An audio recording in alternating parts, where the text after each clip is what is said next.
Pastor sofre ou ele é o super pastor? Pastor é gente, né?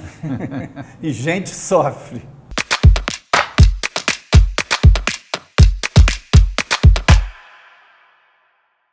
Olá, você está no Spirit Talks e aqui nós estamos hoje para um bate-papo. Eu sou o pastor Sérgio, além de pastor, sou médico, terapeuta familiar, e nós estamos aqui hoje com o Dr. Fábio Damasceno, que também é pastor da comunidade S8, lá em Niterói, Rio de Janeiro, e psiquiatra e terapeuta familiar. E hoje nós vamos falar um pouquinho para você que é pastor, que é líder, sobre esses cuidados emocionais que todo pastor precisa ter, principalmente nesse tempo que nós estamos vivendo, e muitas líderes têm vivido esgotamentos emocionais, físicos e até espirituais, né, Damasceno? Verdade. E uma estatística que nós levantamos nos Estados Unidos diz que 75% relata estar extremamente estressados. Já pensou? 75% dos pastores dos Estados Unidos relatam estar extremamente estressados. 90% trabalham de 55 a 75 horas por semana.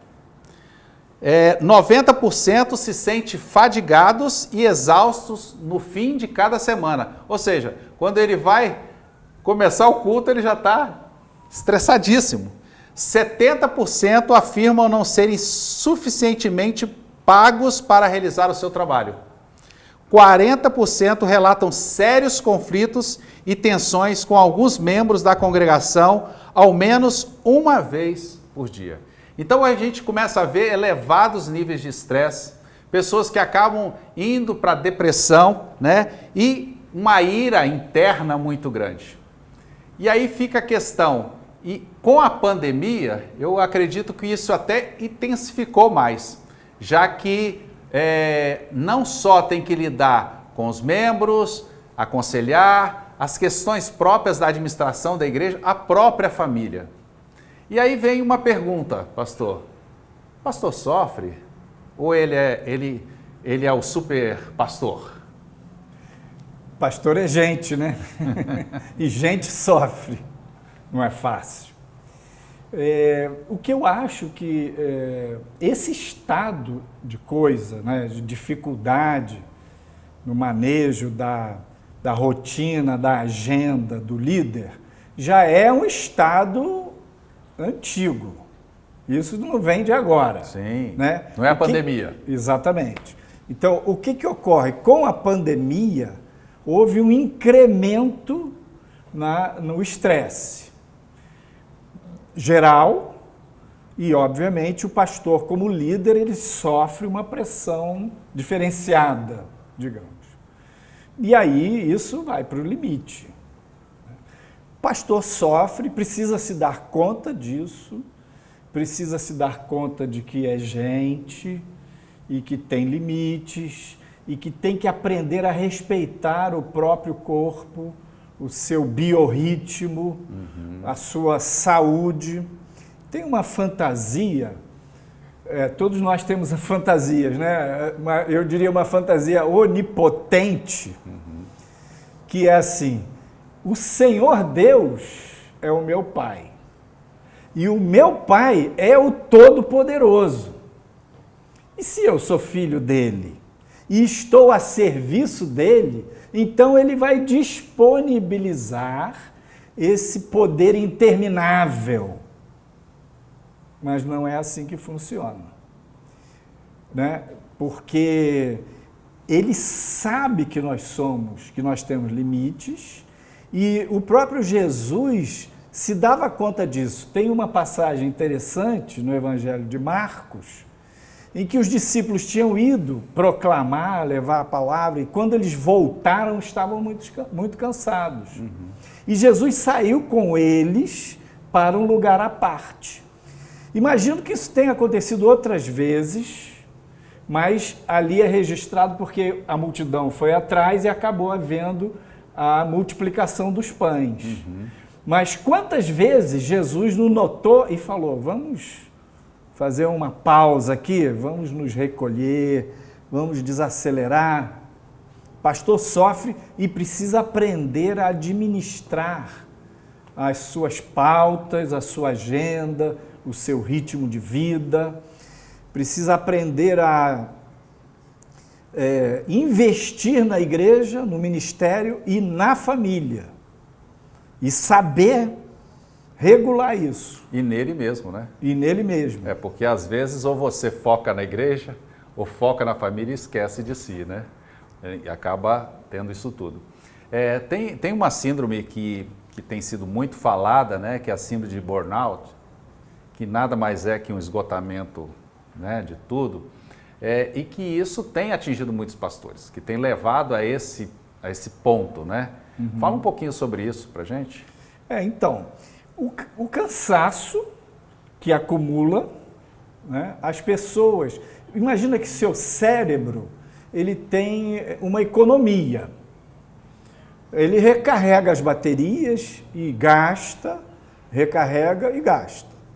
Quando o indivíduo se expõe a um excesso de trabalho, não faz a pausa devida, não se alimenta adequadamente, tem um biorritmo que atropela o seu próprio corpo, ele vai ficar com um déficit. É como a economia de uma pequena empresa ou de uma família. Se você gasta mais do que ganha, você vai queimar suas reservas. Se persiste, você vai se endividar. E se persistir, vai falir.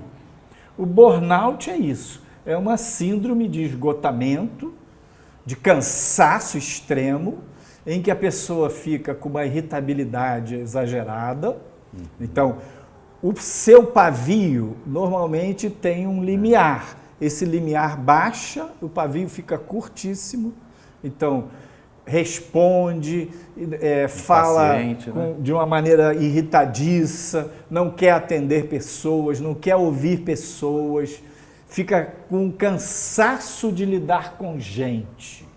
Né? O burnout é uma síndrome que acontece muito nas pessoas que estão no papel da relação de ajuda. Gente da área de saúde, os pastores que estão lidando com gente em sofrimento, né? E aí vai acumulando esse déficit, entra no esgotamento, também vai trazer insônia, né? A pessoa com irritabilidade, ela fica com mais dificuldade de dormir, de conciliar o sono. Traços depressivos, ideias negativas, pode começar a pensar, Deus me leva. Às vezes não pensa em suicídio, mas pensa assim, Senhor, se eu morresse seria bom. Se você anda pensando que morrer seria bom, e não foi o Espírito Santo que te deu essa inspiração, no caso de Paulo lá em Filipenses, ele diz, eu quero ir, mas se eu ficar também, tá bom. É bom, porque eu vou dar fruto, então seja feita a vontade de Deus. Mas quando você começa com frequência a pensar, eu vou confessar, teve uma época que eu estava um trem assim muito forte, acelerado demais, e um dia eu estava saindo da clínica, dirigindo, indo para o consultório, assim, queria era dormir, né? Queria ir para casa, e eu passei na rua, tinha uma rua um pouco movimento, tinha um cachorro vira-lata deitado numa sombra, assim, bem no asfalto, no cantinho. Fiquei com inveja do cachorro vira-lata. Então, é tipo assim, se você tem inveja de quem está sem fazer nada... É sinal que tem que rever alguma coisa, né? Tem que pensar, liga o alarme aí, liga o alerta. Aquilo me chamou a atenção, falei assim, cara, eu queria ser um cachorro vira-lata, não tem nada para fazer? Tem alguma coisa errada comigo. Alguma coisa está fora do equilíbrio, né? Exatamente. E é interessante que, às vezes, essa ideia da necessidade que eu tenho de servir, de fazer, de dar respostas para um, para outro, né, faz com que as próprias pessoas da comunidade, da sua comunidade, ele começa a também pensar assim, que o pastor tem que estar sempre sorridente, ele tem que estar sempre resolvendo, ele tem a solução, ele é vamos botar entre aspas assim, quase um semideus, né? Já que você falou que eu sou um filho de Deus, então eu sou quase, né? E aí, às vezes, a comunidade, ela expressa isso e ele quer responder favorável a essa comunidade. Às vezes ele mesmo acha que tudo tem que estar na mão dele, ele precisa administrar, se ele não estiver ali, nada acontece, né? E isso muitas vezes faz com que, será que as comunidades, elas conseguem ver a necessidade do líder? Será que elas têm misericórdia se esse líder chegar e falar assim, estou precisando de ajuda, olha, eu não estou dando conta? Como é que você imagina, né, o que é o cenário que a gente está vivendo no mundo, no Brasil principalmente, né, como seria encarado isso? Quando a pessoa reconhece os próprios limites, reconhece que Deus é o Todo-Poderoso, mas embora pastor seja um representante de Deus, o pastor não é o Todo-Poderosozinho, que ele reconhece e se situa nisso, respeita o próprio corpo, aprende a lidar com sua agenda, com suas rotinas, aprende a delegar. Sim, importante, né? Vai aprender, quando a gente começa a aprender a lidar com o limite do próprio corpo, da saúde, a gente vai aprender que não pode tudo. Não pode tudo o tempo todo. Então, uma das coisas que o pastor precisa aprender é a dizer não. Um não saudável, terapêutico, um não adequado, assertivo, né? Por quê? O pastor que sempre diz sim, nunca diz não. Diz não para ele, né? Muitas vezes ele diz um não para ele, né? E dá o sim para os outros. Isso. E aí ele vai para o esgotamento.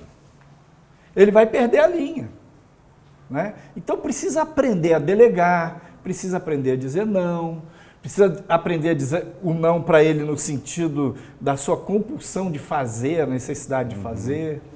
Então, um laço que pega o líder, muitas vezes, é esta idealização do povo. Quanto mais imatura é uma pessoa, psicologicamente, mais ela tende a idealizar as outras. O que é o pensamento idealizado? É achar que o outro é muito mais, pode muito mais. É o pensamento infantil, que é um pensamento normal na criança de 5 anos.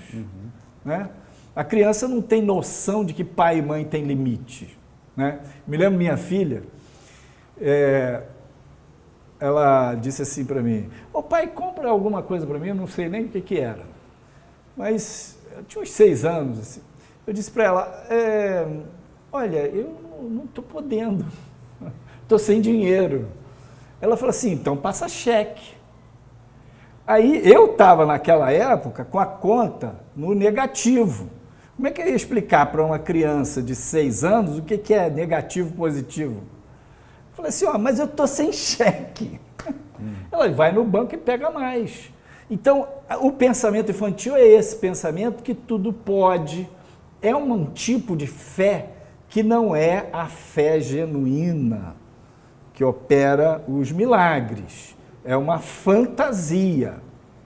Então, o pensamento idealizado, ele está carregado de fantasia. Então, esse pensamento idealizado, seja do pastor, seja da comunidade, cria uma ideia desse super.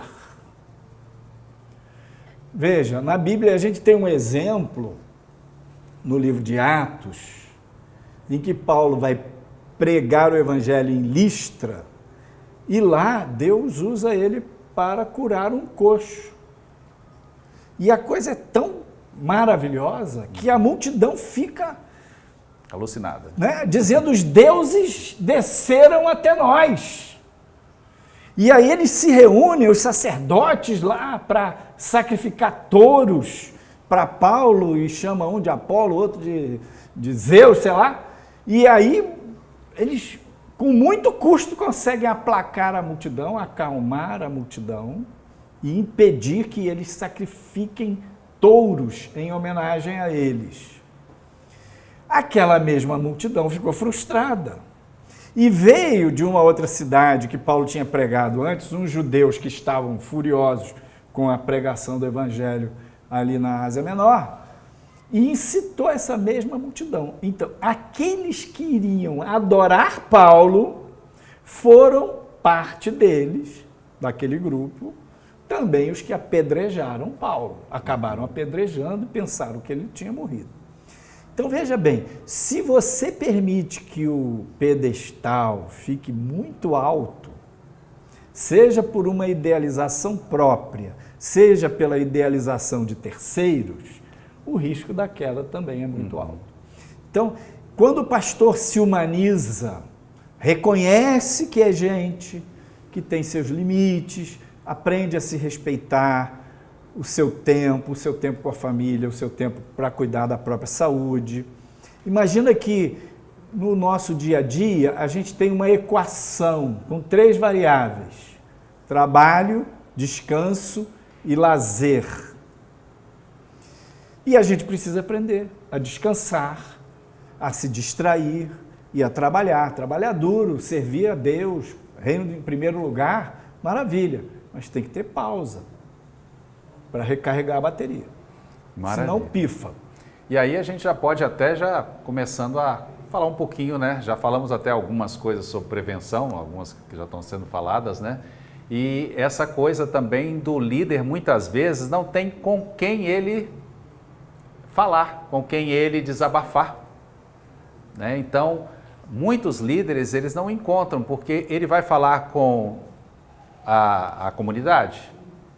Ele tem alguém, talvez da mesma comunidade, para falar, outro pastor. Como que ele faria isso, né? Qual é essa necessidade dele ter? E aí vem, talvez, uma das coisas que pastores não têm tantos amigos, né? Ou se tem, não abre tanto o coração para esses amigos. Ou às vezes nem para a própria esposa, né? Ele não sente nem confortável de falar de certas coisas, porque principalmente, eu já ouvi falar sobre isso assim, quando você quer destruir um homem, mexe na competência dele. E o homem, ele foi criado para resolver problemas. Muitas vezes ele tem essa mentalidade que ele tem que dar soluções. E dizer que ele não tem solução, que ele não consegue resolver os próprios problemas dele, faz com que ele se sinta incompetente. E dizer isso para outro homem tem mais dificuldade ainda, né? Então, eu vejo que isso acaba agravando mais o quadro que ele já está caminhando. Então, hoje você ter uma mentoria, hoje você conseguir, a Rede Spirit, ela favorece isso, né? Hoje a gente tem mentores, esses mentores estão acompanhando alguns pastores, mas muitas vezes a gente não vê desses pastores essa abertura, né? De tentar falar, de abrir coração. Claro que isso é individual de cada um, mas é oferecido, mas pouco procurado. E isso faz muitas vezes você encontrar esse líder numa situação muito pior lá na frente. Então, que medidas, né? A gente falou um pouco agora, mas sendo mais específico, seria interessante para a gente abordar aqui, para aqueles que estão nos ouvindo, sobre prevenção, para não chegar a esse ponto, né? Sim. Pensar nessa equação que envolve trabalho, descanso e lazer, tentar equilibrar isso. Pensar o que pode ser delegado no ministério, né? Dividir tarefas. É o 20-80, né? Daquela lei dos 20-80. Isso. Eu ficar com 20, que é o mais fundamental, que só eu posso fazer, que daria talvez 80% de resultado, e deixar esses 80% que não dá esse grande resultado para outros, né? Isso. Que é capaz de pessoas fazerem. E que é bênção. E é bênção, né? também. Porque quando delega e a igreja toda participa, é bom para aqueles que servem, que trabalham, né? Então, aquela sabedoria de Jetro, o sogro de Moisés, quando viu aquela fila enorme que ele ia atender, ele falou: esse cara vai morrer, esse povo não vai receber orientação adequada. Então, fez aqueles maiorais de 10, de 100, de 1000 e tal, de 10 mil. Então, essa coisa da delegação é muito importante. Na parte mais pessoal, eu sugiro assim, ter um companheiro de oração, né? Um outro líder que você possa orar, ora pelas questões dele, ele ora pelas suas, isso já descomprime. 30 semanas, por exemplo, 30 semanas para pastores, um grupo só de pastores fazendo 30 semanas, falando a cada semana lá dos seus limites, das suas dores, das suas metas, dos seus alvos, das suas ansiedades. Maravilha, pode funcionar muito bem, né? Então, toda a possibilidade de compartilhar, de trocar, descomprime e pode minimizar o risco, né, de um burnout. E quando você também tem um companheiro de oração, ou mesmo num grupo de 30 semanas, o que o indivíduo conta, como ele lidou com a experiência dele lá, aquilo ajuda você a pensar. E, ele fez daquele jeito ali, eu posso fazer também. E ele ir fazendo pequenos ajustes. No fundo, o desafio é da gente desentupir os canais. Psiquicamente, todos nós temos válvulas de descompressão. Então, existem válvulas que são saudáveis e tem válvulas que são adoecidas. Por exemplo, o pecado pode funcionar como uma válvula de descompressão, uma válvula errada, que vai liberar estresse pela via errada, né? Então, é ativar as válvulas saudáveis, fazer uma atividade física regularmente, prestar atenção na dieta alimentar, Conservar o peso, né? Conservar peso, horário de dormir, essas coisas. Maravilha. O papo está muito bom, né? Se fosse deixando aqui, a gente iria, né, para uma boa conversa. Mas espero que esse bate-papo que nós tivemos aqui hoje, nesse Spirit Talks, possa ter te abençoado muito, você como pastor. Se você tem alguma pergunta, se você quer algum esclarecimento, você pode fazer aí nos comentários e a gente vai, de alguma forma, responder para você ou te orientar naquilo que você precisa. Um grande abraço para todos. Muito obrigado, pastor Fábio, pela sua disponibilidade, sua participação. O senhor quer deixar alguma palavra para os líderes, pastores? Obrigado, Sérgio, pela oportunidade. Agradeço aí a Rede Inspire, estar nesse Spirit Talks. E quero dizer, há esperança. Tudo tem saída. Um grande abraço.